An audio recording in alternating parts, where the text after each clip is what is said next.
Relax. Haina haja mimi kukaa nazo. Kwa sababu ukiwa nazo wewe ni sawa sawa na kuwa nazo mimi. Na by the way naamini kwamba zinapokaa kwako ndo zinakuwa na security nzuri. Kwa sababu nyinyi wanawake kinature pia ndio mapreserver wazuri kuliko toa wanaume. Mimi na mambo mengi naweza ngachanganya kwenye mabasha yangu huko ya makesi, siku nikaondoka nikapeleka huko nikaanza kuzipoteza. For insecurity matters mama, kaa nazo wewe tu. I trust you very much. Sioni haja kama mimi naweza nikakaa nazo. Okay? Babe.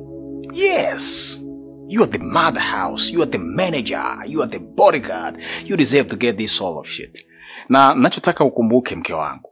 Sahau kuhusu ma challenge yote ambayo tulikuwa tunapitiaga huko. Ma clashing. Najua ulizichukua hizi kwa pressure ya kwamba mimi nataka nifanye jambo kwa sababu zile tofauti. Sasa nataka nikuprove this 100% kwamba I'm clean to you. Kaa nazo mama. Ficha huko, tokomeza huko, mimi nisizione. Sawa? I trust you mama. Nakupenda bwana. I love you too. Mimi. Kuna pasi mke wangu. Nimeiona. Okay. Nimetekwa. Mimi.